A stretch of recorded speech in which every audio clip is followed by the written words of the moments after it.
Hi friends, SIR নিয়ে একটি গুরুত্বপূর্ণ আলোচনা এই ভিডিওতে আমরা করব। কি বিষয় না, এই যে লজিক্যাল ডিসক্রিপেন্সি, এটা কি অ্যাকচুয়ালি। তো এই বিষয়ে আমরা আলোচনা করব। আর এখানে নাম থাকা মানেই আপনাকে শুনানিতে দৌড়াতে হবে এমনটাও নয়। বিএলও যদি ঠিকঠাক নথি আপলোড করে দেয় তাহলে আপনাকে আর শুনানিতে যেতে হবে না। কি বিষয় বিস্তারিত এই ভিডিওতে আমরা জানব।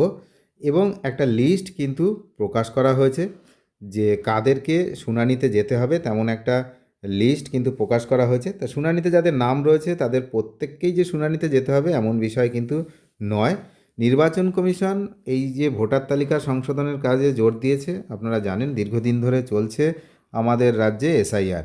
আর সেটা নিয়ে যেমন সাধারণ মানুষের হয়রানির শিকার হচ্ছে, একই সঙ্গে যারা হচ্ছে বিএলও তাদের তো আর হয়রানির শেষ নেই।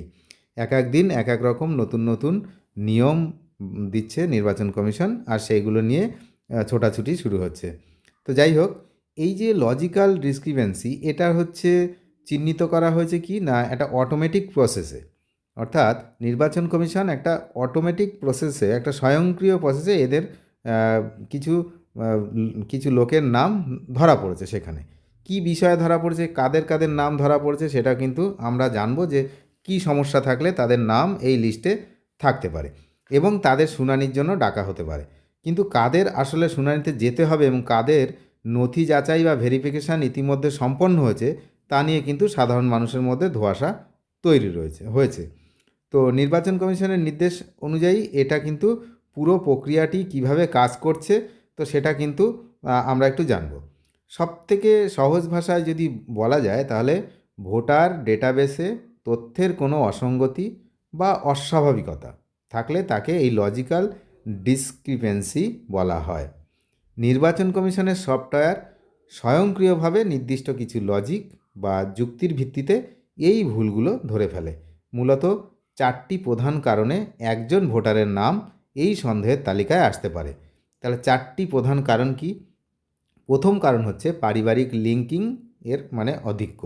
যদি দেখা যায় যে একজন ব্যক্তির সাথে পিতা বা মাতা যে কোনো 2002-এ যার নাম রয়েছে সেখানে 6 জনের বেশি তার সন্তান, এরকম যদি হয় সেক্ষেত্রে তাকে সন্দেহের আওতায় আনা হয়েছে এবং এই লিস্টে ফেলা হয়েছে। বোঝা গেল যে একজন ব্যক্তির 6 জনের বেশি সন্তান, সে তেমন যদি হয় সেটা কিন্তু এই লিস্টে ফেলা হবে। তার কারণ সচরাচর এখন 6 জনের বেশি সন্তান দেখা যায় না বর্তমান সময়ে। 2 নম্বর কারণ কি? বয়সের অস্বাভাবিক পার্থক্য। অর্থাৎ বয়স যদি কম হয়, কীরকম? বাবা মায়ের বয়সের সঙ্গে সন্তানের বয়সের পার্থক্য যদি 15 বছরের কম হয়, কারণ 15 বছরের কম সময় তো সে সন্তান জন্ম দেয়নি, তাই 15 বছরের কম সময় যদি হয়, ছেলের বয়স ধরুন হচ্ছে 40 আর বাবার বয়স হচ্ছে 55, এরকম হলে হবে না। তাহলে সেও কিন্তু আহ, এই লিস্টের আওতায় চলে আসবে। আর যদি একইভাবে যদি অনেক বেশি পার্থক্য হয়, যদি বাবা মায়ের সাথে সন্তানের বয়সের ব্যবধান 50 বছরের বেশি হয়, সেটাও কিন্তু একই ব্যাপার। কারণ 50 বছরের পরে কারোর ছেলে মেয়ে হয় এমনটাও কিন্তু একটা অস্বাভাবিক ব্যাপার, এমনটাই কিন্তু ধরা হচ্ছে। আর নামের গরমিল, যে 2002 সালের লিগালি যে ডেটা বা পুরনো তথ্যের সাথে বর্তমানের ভোটার কার্ডের নাম বা বাবার নামের বানানে বড় কোনো অমিল থাকলে সেটা ধরা হবে। ছোটোখাটো অমিল নয়, বড় অমিল। কারো টাইটেলের একটা লেটার উল্টোপাল্টা, সেরকম নয়, দেখা গেল নামেও ভুল, টাইটেলেও উল্টোপাল্টা, সেক্ষেত্রে কিন্তু এই হিসেবে ধরা হচ্ছে। এখন এই সমস্যাগুলো সমাধানের জন্য বিএলও কি করবে না, বাড়ি বাড়ি গিয়ে অ্যাপের মাধ্যমে নথিপত্র সংগ্রহ করবে এবং করছেও। এই নথিগুলো ওই পরবর্তীকালে ইআরও বা ইলেকটোরাল রেজিস্ট্রেশন অফিসারের কাছে পাঠানো হয়। আর ইআরও ওই এটা কিন্তু আবার যাচাই করবে। এটা হলো তার দুটি ধাপে কিন্তু তারা যাচাই করবে। একটা হচ্ছে সরাসরি অনুমোদন করে দেবে। ইআরও অফিসার যদি দেখেন যে বিএলওর আপলোড করা নথিপত্র, যেমন আধার কার্ড, বয়সের প্রমাণপত্র বা অন্যান্য নথিপত্র সঠিক এবং 2002 সালের ডেটার সাথে বর্তমান তথ্যের সামঞ্জস্য রয়েছে, তবে তিনি ফাইলটি সরাসরি ডিও অর্থাৎ ডিস্ট্রিক্ট অফিসার বা জেলা আধিকারিকের কাছে পাঠিয়ে দেবে। এক্ষেত্রে ওই ভোটারের আর কোনো শুনানিতে যাওয়ার প্রয়োজন হবে না। বোঝা গেল? সরাসরি যারা অনুমোদন পাবে, বিএলও যখন তথ্য আপলোড করে দেবে তারপর কিন্তু সেটা যদি সব ঠিকঠাক থাকে তাহলে তার কিন্তু আর শুনানিতে যেতে হবে না। আর কি না, যদি নথিপত্রের কোনো ঘাটতি থাকে, ছবি অস্পষ্ট হয় কিংবা তথ্যের গরমিল সন্দেহজনক হয়, তখনই কেবল ওই যে শিডিউল হিয়ারিং অপশানটি বেছে নেন। এর ফলে ওই নির্দিষ্ট ভোটারের নামে একটি নোটিশ তৈরি হয় এবং তাকে সশরীরে উপস্থিত হয়ে প্রমাণ দিতে বলা হয়। সুতরাং কোনো অসঙ্গতি থাকলে তখন তাকে যেতে হবে, আর তা না হলে কিন্তু তার নামে এই এই লিস্টে সে যদি চলেও আসে, তারপরে যদি সমস্ত তথ্য প্রমাণ দেওয়া হয়, তাহলে তাকে কিন্তু আর যেতে হবে না। এটা বুথ লেভেলে অফিসার যে বিএলও সেই কাজটি কমপ্লিট করে দেবে। আর ইআরও লেভেল পার হওয়ার পরেও ফাইলটি ডিও লেভেলে পুনরায় যাচাই করা হয়। সেখানে যদি কোনো ভুল ধরা পড়ে, তবে ডিও ফাইলটি আবার ইআরওর কাছে ফেরত পাঠাতে পারেন। সেক্ষেত্রে ওই ভোটারের নামে নতুন করে শুনানির নোটিশ জারি হতে পারে। তবে ডিও মনে করেন সব ঠিক আছে, তবে তিনি নো অবজেকশন দিয়ে কেসটি নিষ্পত্তি বা ডিসপোজ করে দেবে। আর লজিক্যাল ডিসক্রিপেন্সির তালিকায় নাম থাকা মানেই যে আপনাকে শুনানিতে দৌড়াতে হবে এমনটা কিন্তু নয়। আপনার জমা দেওয়া নথিপত্র সঠিক থাকলে এবং বিএলও সঠিক তথ্য আপলোড করলে আপনার ফাইলটি স্বয়ংক্রিয়ভাবেই কিন্তু নিজে নিজেই একা একাই আপলোড হয়ে যাবে এবং অনুমোদন হয়ে যাবে। তাহলে এই হলো বিষয়। তবে একটা জিনিস কিন্তু সবাইকেই মনে রাখতে হবে, নির্বাচন কমিশন যদি কারোর বিরুদ্ধে বা কারোর এগেনস্টে নোটিশ জারি করে, তাকে কিন্তু অবহেলা করলে চলবে না।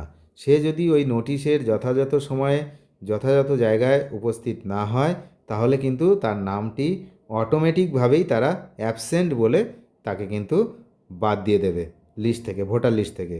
তো সেই জন্য সবার কাছে অনুরোধ যে আতঙ্কিত না হয়ে যদি নোটিশ আসে, তখন বিএলও নিয়ে আসবে নোটিশটা, সেই বলে দেবে যে আপনাকে শুনানিতে যেতে হবে কি হবে না। যদি যেতে হয় তাহলে ওই বিএলওই বলবে, আর যদি না যেতে হয় তাহলেও বিএলওই বলে দেবে। সুতরাং চিন্তার কোনো কারণ নেই। আর যেতে যদি হয় তাহলে যে যে ডকুমেন্টস বিএলও বলে দেবে সেইগুলো নিয়ে আপনি যে টাইম বলবে সেই টাইমে গিয়ে দেখিয়ে আসবেন। লাইন দিয়ে দেখিয়ে আসতে হবে, এটা একটা কষ্টকর বিষয়। সবচেয়ে কষ্টকর বিষয় এটাই যে যারা বয়স্ক তাদের জন্য বলা হয়েছিল যে তাদের বাড়িতে গিয়ে এটা হবে, কিন্তু বাস্তবে সেটা কম দেখা যাচ্ছে। বেশিরভাগ জায়গায় আমরা দেখতে পাচ্ছি যে অসুস্থ ব্যক্তি, সে হুইল চেয়ারে করে হোক বা অ্যাম্বুলেন্সে করে হোক, সেখানে শুনানির জায়গায় যেখানে শুনানিতে ডাকা হচ্ছে সেখানে গিয়ে হাজিরা দিচ্ছেন। এটা খুব মানে অমানবিক এবং প্যাথেটিক। তো এই জিনিসটা নির্বাচন কমিশন করছে, এটা উচিত নয়।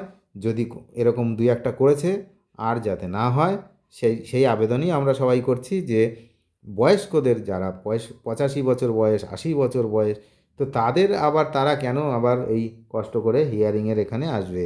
তারা সিনিয়র সিটিজেন, তাদেরকে সেই সম্মান, যোগ্য সম্মান দেওয়া উচিত। কিন্তু সেইটা কিন্তু এক্ষেত্রে কোনো একটু হলেও খামতি আমরা দেখতে পাচ্ছি নির্বাচন কমিশনের পক্ষ থেকে। তো এইটা কিন্তু ঠিক নয়।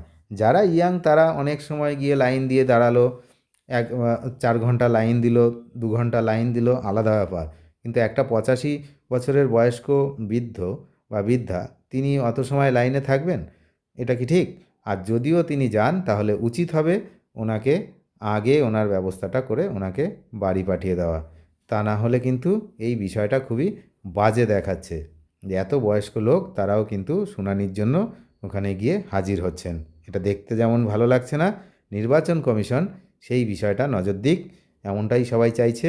আর এই নতুন নতুন নিয়ম বন্ধ করুক। যা হবে একবারেই প্রথমে বলে দিক যে এই লাগবে, এই হবে। কিন্তু এক এক সময় এক এক রকম নিয়ম বার করছে, সেটা কিন্তু সাধারণ মানুষ থেকে যারা সাধারণ ভোটার তারা এবং যারা বিএলও রয়েছেন তাদের তো অবস্থা খুবই খারাপ।